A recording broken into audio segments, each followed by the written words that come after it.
Medieval India, page number 164, chapter number 13. Second paragraph.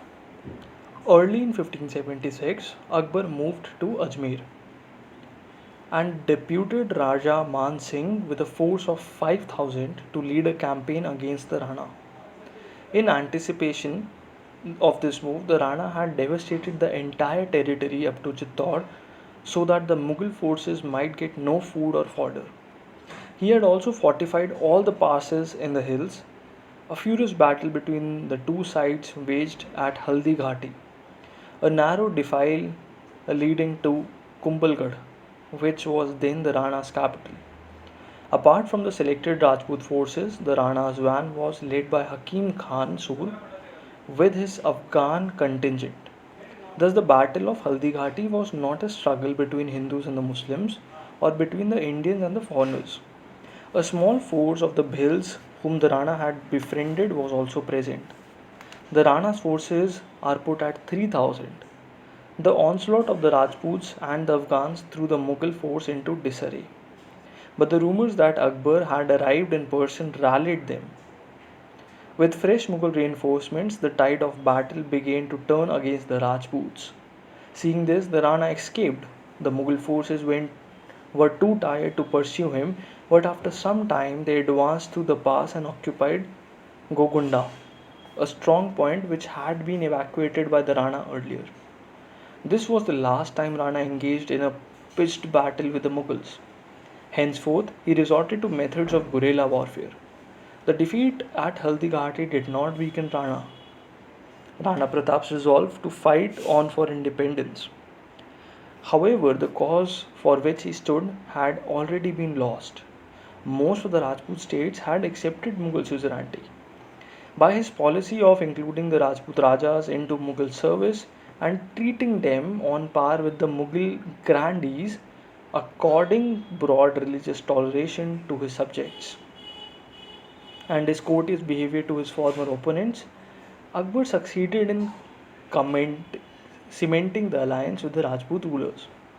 Therefore, Rana Pratap's refusal to bow before the Mughals had little effect on most of the other Rajput states, which realized that in the existing situation it was impossible for small states to stand out for long in favor of complete independence. Moreover, by allowing a large measure of autonomy to the Rajput Rajas, Akbar established an empire which those Rajput Rajas did not consider harmful to their best interest.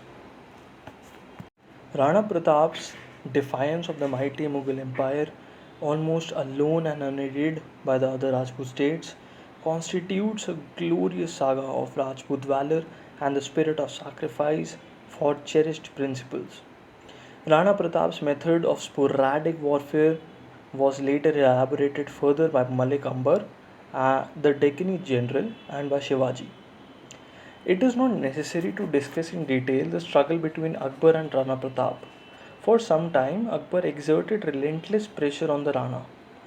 The Mughals overran the states of Dungarpur, Banswara, Sirohi, etc., which were dependent allies of Mewar and had supported Rana Pratap.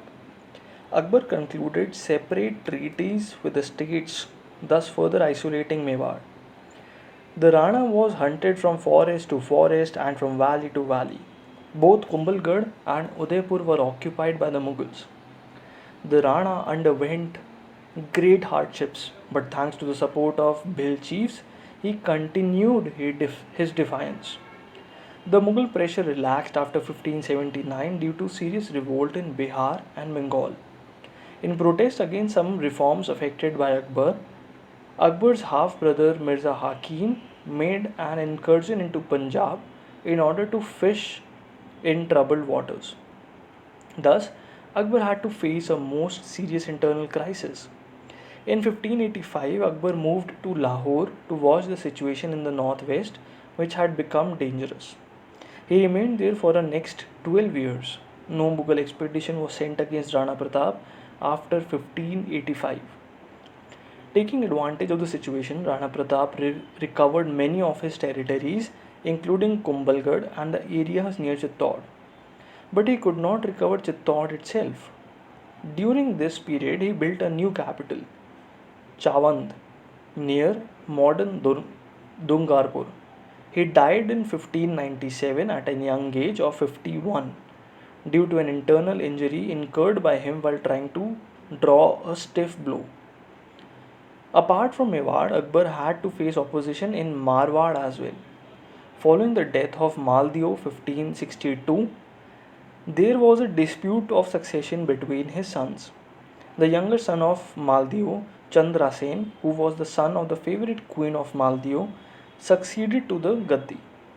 Due to the pressure of the Mughals, he had to give parts of his country in Jagir to his elder brothers.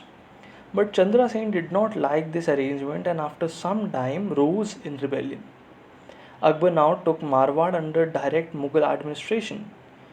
One reason for this was the desire to safeguard the Mughal supply route to Gujarat, which passed through Jodhpur. After its conquest, Akbar appointed Rai Singh Bikaneri to look after Jodhpur. Chandra Sen resisted valiantly and waged a guerrilla warfare. But after some time, he had to seek refuge in Mewar. Even there, he was hunted from place to place by the Mughals. He died in 1581. A couple years later, Akbar conferred Jodhpur upon Uday Singh, the elder brother of Chandra Sen. To strengthen his position, Uday Singh married his daughter Jagat Gosain of or Jodhabai as she came to be called, to Akbar's eldest son Salim. Unlike the Dola form of earlier marriages, the bridegroom's party went to Raja's house and a number of Hindu practices were followed. This happened when Akbar was residing at Lahore. Akbar also had close personal relations with the rulers of Bikaner and Bundi, who served in various campaigns with distinction. In 1593, when the son-in-law of Rai Singh of Bikaner died due to fall from his palki, Akbar went personally to the Raja's house to console him and dissuaded his daughter from performing sati as her children were young. Thank you everyone for tuning in. In the next part, we'll start with the last paragraph on this page, number 165. All the best, stay tuned and do share and subscribe the videos for more videos like this. Thank you everyone.